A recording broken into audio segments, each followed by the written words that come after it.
My name is Evalyne. I am a mental health professional.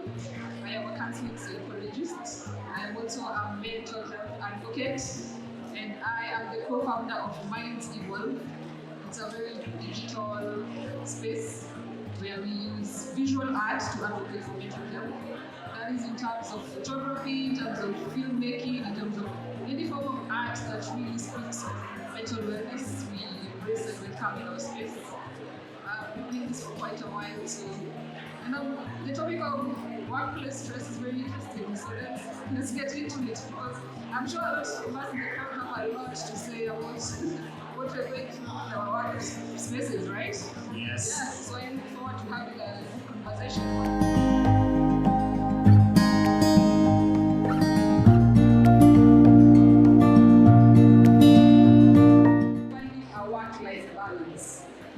Don't be all about work, but then again, don't be all about rest.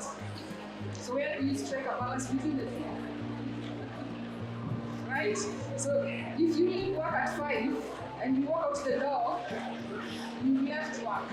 Don't carry it to the house. Don't carry your laptop and now go home and start crashing again. No, that is for tomorrow. When you're back home, fanya kazi ya nyumbani.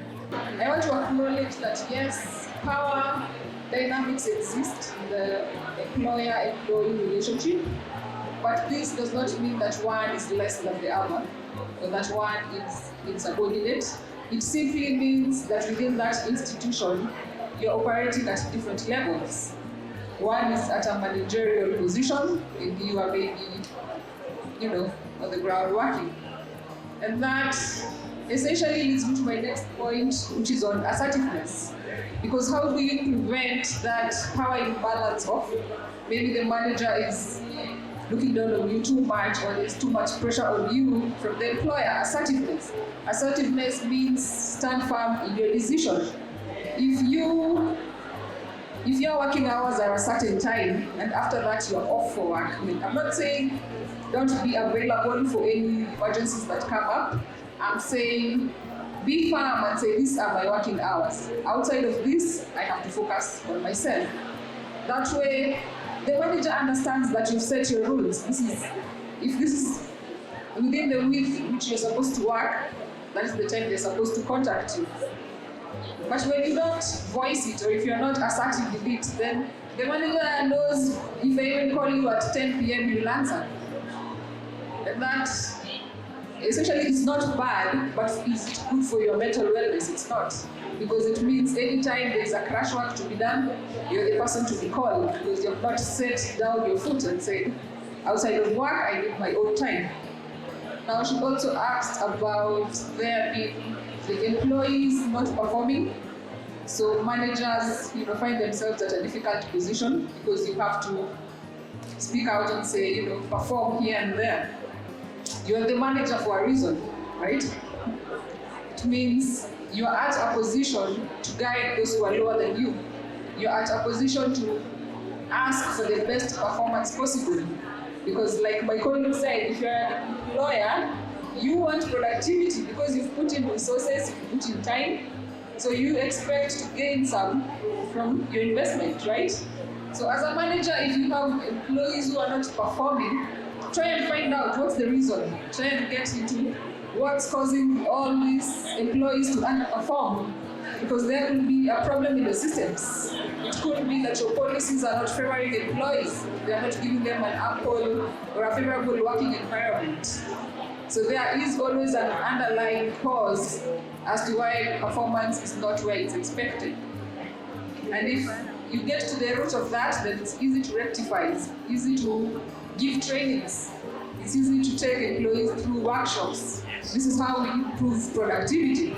And that will reduce the instances where you're in a position of power and you have to yell and you have to do all this. So essentially get down to the root of the problem.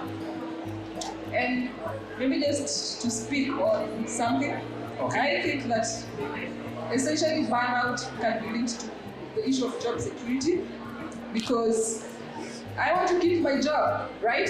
If you're employed, you want to keep your job. It's paying your rent, it's paying your bills, right? So if my employer expects a bit more, I feel obligated to perform. And for many Kenyans right now, this is a very stark reality, because if I lose my job in this economy, finding a new one, it's going to be hard. So I have to put in all this extra work to keep that job. It's not healthy, and there could be policies in place that make it work better, but that could be essentially a reason why we see a lot of burnout. There was a study in 2023, just 2 years back, not a long time ago, and globally, Kenya was ranked highest in burnout among the workforce. So it means we essentially are pushing employees to a point where they are overworking themselves, they are trying to attain all these, goals, and it's becoming difficult. So I think as the employers in the building, try and look at how do you create an environment where your employees will thrive? Because when they thrive, productivity increases.